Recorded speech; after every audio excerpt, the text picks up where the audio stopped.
네, 안녕하세요. 소방인의 공간 여러분. 공인검사 황성원입니다. 저희가 오늘 처음으로 이제 활동을 하게 됐는데, 지난달에 저희 소방인의 공간과 노무법인 솔루션이 업무 협약을 체결을 해서 여러 활동을 같이 하기로 했습니다. 오늘은 그 활동의 일환으로 이제 노동법 교육, 알고 있으면 좋은 내용으로 강의를 하기로 했는데요. 주제를 어떤 걸로 할지 사실 좀 고민이 많이 됐습니다. 저희 회원분들이 공무원분들도 계시고 일반 직장인분들도 계시고 취업 준비를 하고 계신 분들도 있다 보니 뭘로 하는 게 가장 좋을까 고민을 해봤는데 여러 질문 주시는 것과 최근 많이 상담 오는 거를 고려해 봤을 때 직장 내 괴롭힘, 공무원 쪽에서는 직장 내 갑질이라고 많이들 표현하고 계시는데 여기에 대해서 간단하게 강의를 해볼까 합니다.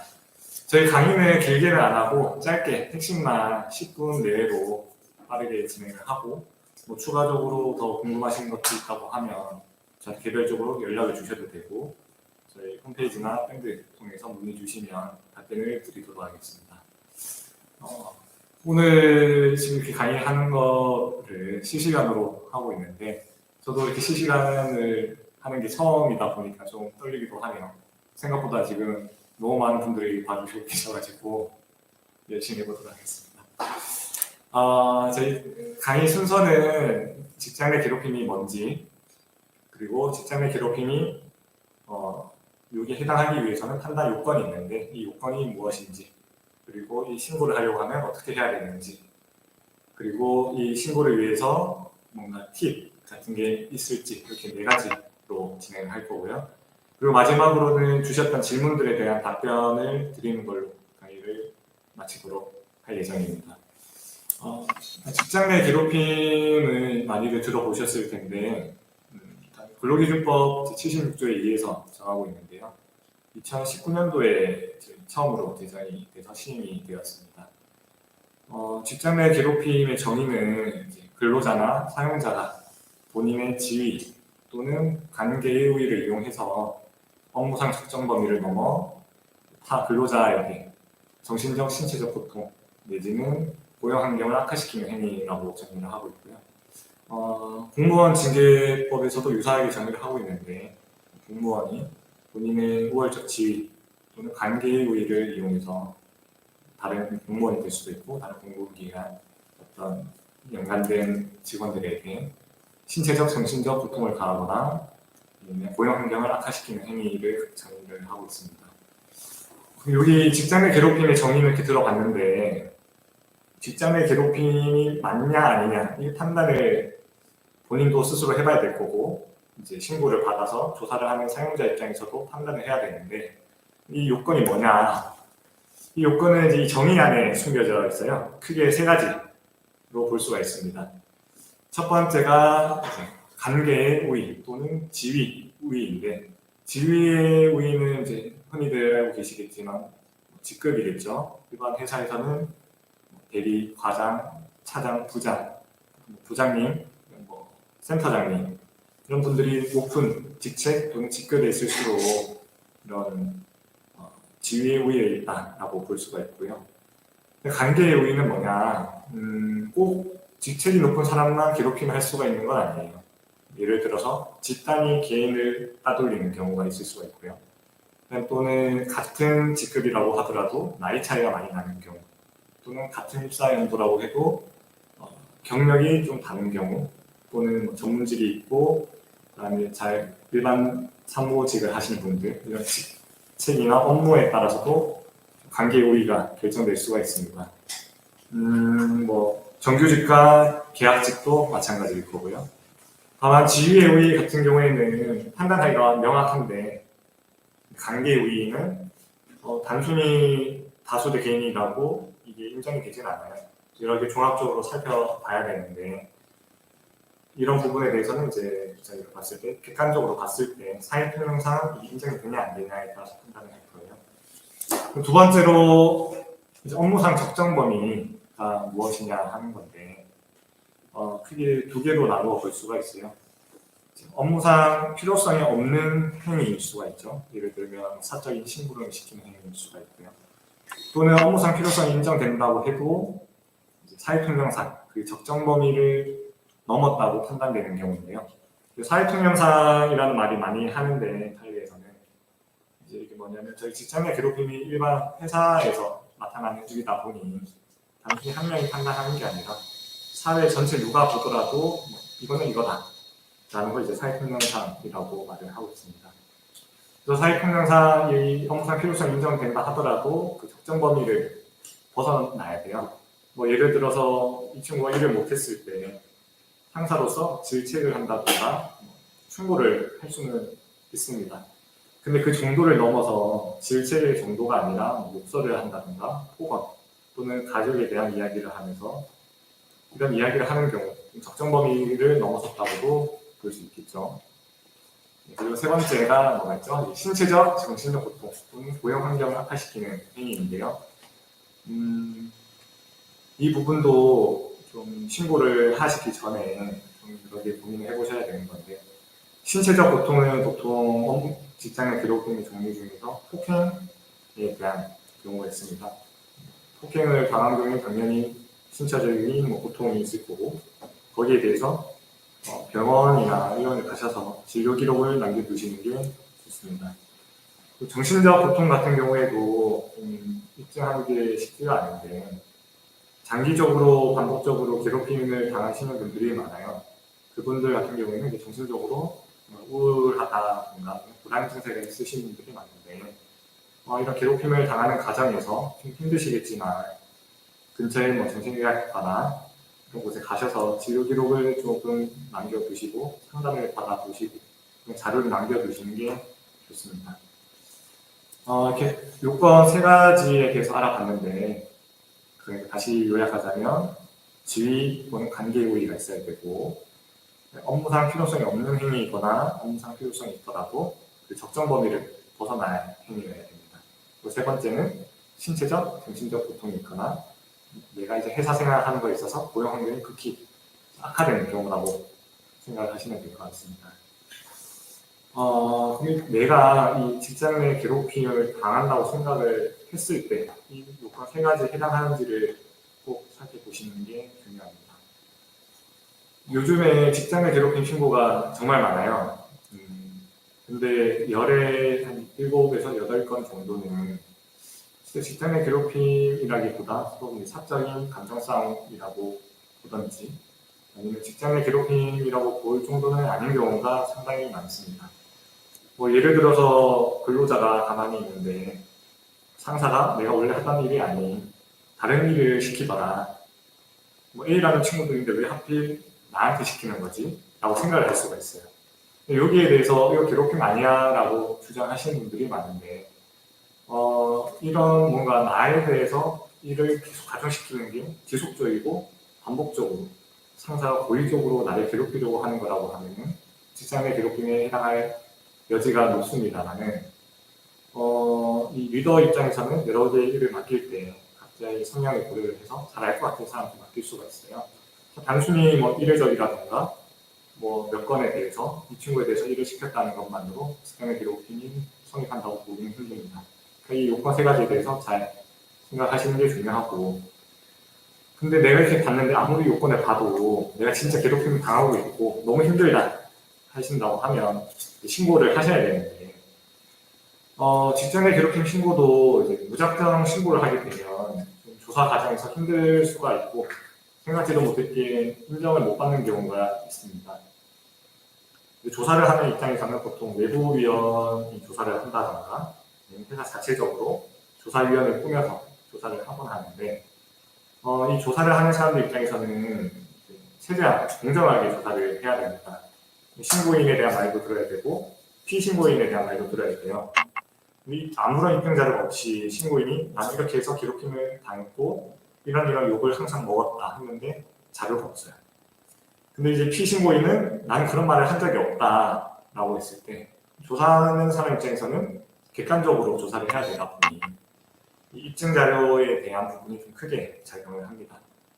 그리고 당연히 일관되게 어떤 주장을 했다던가 아니면 기타 다른 동료들한테 고통을 호소했던 내용들, 아니면 본인이 다이어리를 썼던 내용들, 이런 부분도 당연히 도움은 되고요. 가장 좋은 거는 뭔가 확실하게 이런 말을 했던 거에 대한 몫이라든지 이런 게 있다고 하면 좋겠죠. 근데 가장 어려운 게 항상 뭐 일을 할 때 녹음을 할 수는 없어요. 근데 이런 녹음을 한다고 생각하는 것 자체가 그만큼 내가 정말 고통을 당하고 있고 지속적, 반복적으로 당하고 있을 때 그런 생각을 하시는 것 같아요. 뭐 이런 단순히 일회성에 대한 이런 부분이 아니라 내가 정말 장기간 동안 고통을 당하고 있다고 생각을 하신다고 하면 신고하시기 전에 좀 이런 자료들을 잘 준비를 해서 신고하시는 게 좋을 것 같습니다. 예를 들어보자면 저희도 직장 내 괴롭힘 조사를 많이 나가는데 괴롭힘 인정되는 것들을 제가 봤을 때 조금 업체에 있던 걸 각색을 하자고 하면 뭐 회의를 할 때마다 뭐 협박을 하는 거죠. 뭐 이런 식으로 할 거면 뭐 해고를 할 거다. 계속 일을 할 수 있겠냐 이렇게 해서 뭐 해고가 부당하다 생각을 하면 뭐 신고를 해라. 뭐 이런 말들을 지속적으로 하는 경우가 될 수가 있겠죠. 또는 뭐 본인이 뭐 어디 놀러 가야 되는데 운전을 못하는 상사가 뭐 출장을 핑계로 저쪽 출장 같이 가자라고 얘기를 해서 부하 직원은 출장인 줄 알고 뭐 결제를 해서 같이 운전해서 갔는데 막상 가보니 이 상사는 자기가 예약해놓은 펜션에 내렸다는 거죠.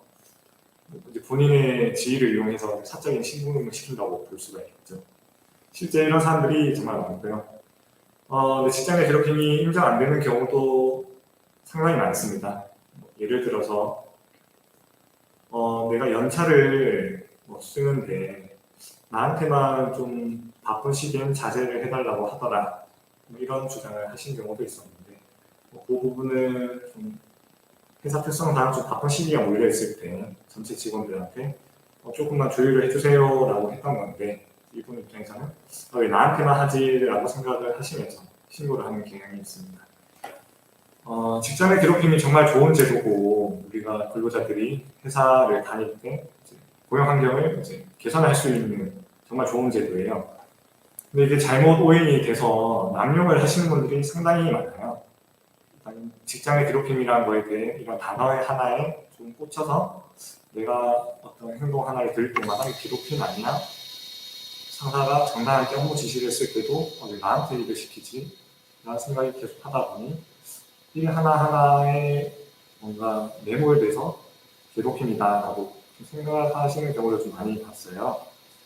그래서 본인이 좀 괴롭힘을 당하고 있는 것 같다, 아니면 뭔가 긴가민가하다고 하시면 아까 말씀드린 세 가지 요건 잘 생각을 해보시고 그래도 좀 뭔가 이상하다 그러면 이제 저한테 물어보셔도 좋고 아니면 댓글이나 편하게 여쭤봐 주시면 제가 최대한 객관적으로 답변을 드릴 수가 있을 것 같습니다. 혹시 질문이나 뭐 그런 부분이 있다고 하시면 지금 이렇게 댓글을 바로 남겨주셔도 좋고요. 나중에 끝나고 댓글로 남겨주시면 될 것 같습니다. 직장 내 괴롭힘에 대해서 간략하게 알아봤고 추가 궁금한 점은 여쭤보시면 되고 저희가 강의를 하기 전에 공지를 했었어요. 평소 궁금했던 내용이 있으면 저한테 메일이나 소방인 쪽에 문자를 남겨달라고 했었는데 잠시만요. 댓글 보면 직장 부하에게 아침에 그 전날 뭐 했는지 물어보는 건 갑질인가요? 이 부분도 여러 가지 요건에 대해서 검토를 해봐야 되는데 이 물어본 상사와 내가 사실 실제로 좀 친한 관계였고 평소에 이런 사적인 질문을 많이 하던 사이였고 정말 지나가는 말로 뭐 했냐 단순히 뭐 이랬어? 아니면 뭐 이제 두 번째 물어본 거라고 하면 사실 갑질이라고 보기는 어려울 수는 있지만 뭔가 좀 이상하게 그렇게 그냥 사적인 얘기를 할 사이도 아닌데 아침만 되면 나한테 꼬치꼬치 너 어제 뭐 했어? 강압적으로 대답을 안 하면 왜 대답 안 하냐 뭐 한 거 아니냐 이런 식으로 간다고 하면 직장 내 갑질이라고 보일 여지가 있겠죠. 직장 내 갑질인지 아닌지는 뭐 단순히 하나로 판단할 수는 없고 뭐 판례에서는 이 당사자끼리의 관계, 그리고 이 일어난 장소, 상황, 그리고 일회성인지 장기적으로 반복적으로 나타났던 건지 이런 걸 좀 종합적으로 보고 있다 보니까 지금 말씀하신 것과 다르는 단순하게 판단하기는 좀 어려울 것 같고 전체적인 관점에서 판단을 해야 될 것 같습니다. 기존에 저희가 문자나 메일로 질문을 몇 개 받았었어요. 평소 궁금해하시던 것들. 첫 번째 질문이 본인이 회사에 입사를 했는데 5인 미만 사업장이었다고 해요. 그리고 사업주와 우리는 5인 미만 사업장이라서 4대 보험 가입을 못한다고 했는데 이게 맞나요? 라고 물어보셨어요.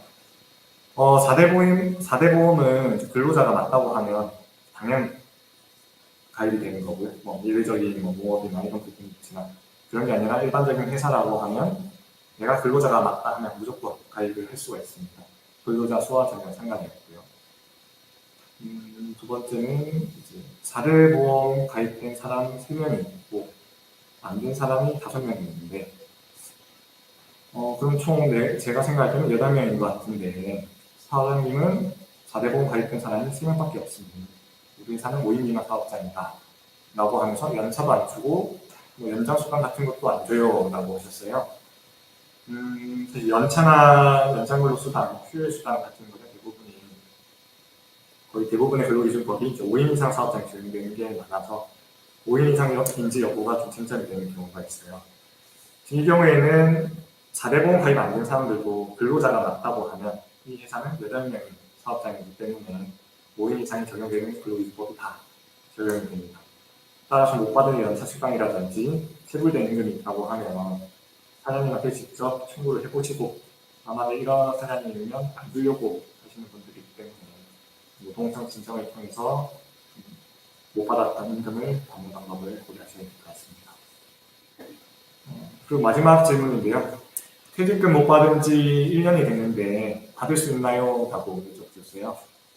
임금 체불이나 퇴직금이 못 받은 경우에는 못 받은 날로부터 3년 안에만 청구를 하면 받을 수가 있습니다. 좀 빠르게 받으려고 하면 노동청에 고소보다는 진정을 넣어서 진행을 하시면 좀 더 빨리 받을 수가 있고요. 신고를 하게 되면 감독관이 지정이 되고 회사 감독관이 출석을 요구를 해서 조사를 진행하고 체불된 금액이 있다고 하면 지급을 하라고 명령을 하게 됩니다.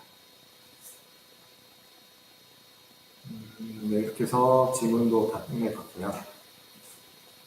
오늘 처음 이렇게 하다 보니까 미흡한 것도 많았던 것 같은데 다음번에는 미리 궁금했던 거 미리 질문이나 주시면 주제 잘 선정해서 재밌고 알찬 주제도 찾아보도록 하겠습니다.